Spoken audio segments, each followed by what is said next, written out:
I thought it was about time for another college basketball video, so here are the West Coast Conference arenas. McCarthy Athletic Center, Gonzaga Bulldogs. I'm starting to think that it's embedded in the US Constitution that every conference has to have at least one team called the Bulldogs. I can think of about a dozen others off the top of my head. People just call them Gonzaga though, and that is a unique name. Gonzaga has a ridiculously good record at this place, including one of the biggest home winning streaks of all time. 76 wins in total. That streak was broken in early 2023 by, well, they're coming up next. Anyway, the arena itself has plenty of positives, like the plentiful video boards, and the seating layout, which is somewhat interesting. It's more than just a boring bowl. Gersten Pavilion, Loyola Marymount Lions. Yep, they were the ones that broke the streak, with a 1-point win no less. Strangely enough, this venue actually hosted events at the 1984 Olympics. Not basketball, but weightlifting. That sport where they lift something and then put it back down again. But sometimes it's too heavy, so they can't lift it. You can see why I prefer basketball. This arena is colloquially known as Hank's House. The reason for that is quite dark. A LMU player, Hank Gathers, collapsed on the court and later died. That was back in 1990. A tragic event, but it's quite endearing that 34 years later they're still calling it Hank's House. Alex G. Spanos Center, Pacific Tigers. In case you were wondering, that is the late Alex Spanos, former owner of the San Diego, now LA Chargers.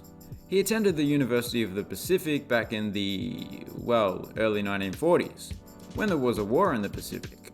As for the arena itself, it has a pretty distinctive look. You don't often see baseline seating angled in such a way.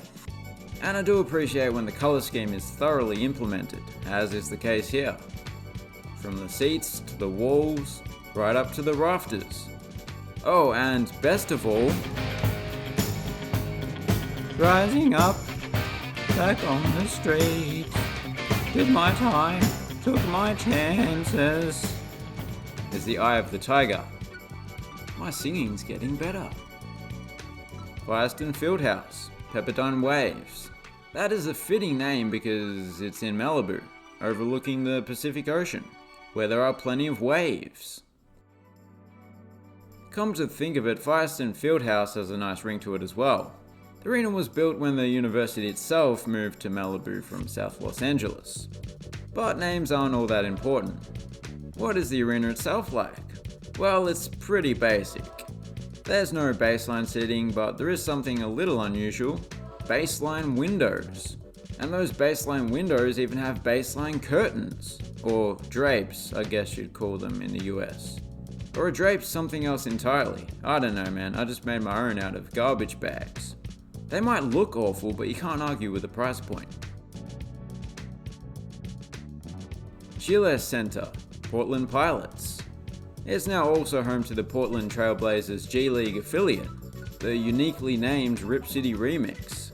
There always seems to be at least one of these domed arenas in every conference, and Gillette Center certainly fills that role. As with most domes, it looks a lot more interesting inside than outside. It's actually kinda cool in here. Along the sidelines, the capacity is coming from these purple chairback seats, and at the ends it's coming from these wooden benches that collectively look like a bit of a podium. The lower tier on all sides is retractable. But yeah, it makes for an aesthetically pleasing colour combination. University Credit Union Pavilion, St. Mary's Gales. This is perhaps one of the more rudimentary venues in the league, but to be fair, the Gales weren't really a basketball-loving people. Ironically, it's not Irish or Scottish flags that are present throughout this arena, but Australian. You can clearly see how the UK ripped off the top left corner of our flag. But yeah, the reason being is that the school's basketball program has a strong Australian connection. The likes of Paddy Mills and Matthew Dellavedova played for the Gales back in the day, and there's usually a few Australians on the roster. It does make sense that Australia's produced a few good basketball players, because our national animal has some serious hops. Yep, kangaroo beer, good stuff. Jenny Craig Pavilion, San Diego Toreros. Ah yes, this place again. Sandwiched between the school's ballpark and football stadium is a beautiful building inspired by Spanish architecture, but as I already mentioned in the stadiums of San Diego and Tijuana video, the best aspect is the nickname that's been given to this arena, the Slim Jim. In case you don't get it, Jenny Craig was a weight loss company. It's a gym, and a Slim Jim is a thing. Although a Slim Jim won't get you slim, unless you're always hitting the gym. But in that case it'll be the gym that's getting you slim and not the Slim Jim. That's got me thinking you can make like a gourmet version of the Slim Jim.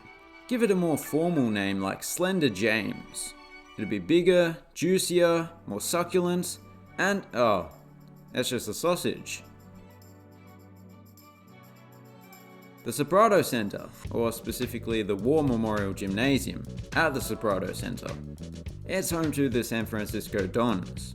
I guess there was a bit of a question as to what to do with the name of War Memorial Gymnasium after the Sobrados donated $15 million towards the renovation of this venue.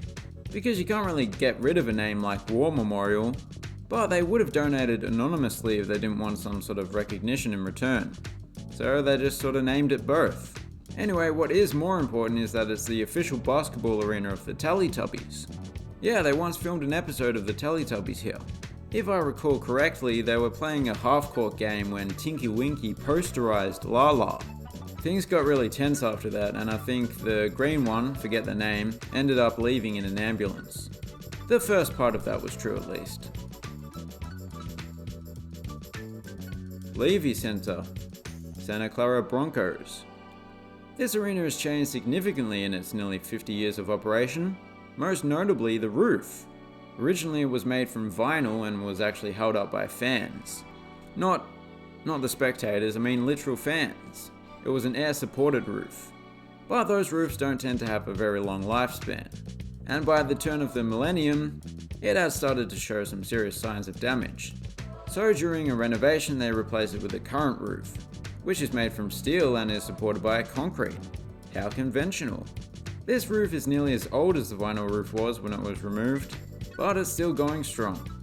Look at that, that's a fine looking roof right there.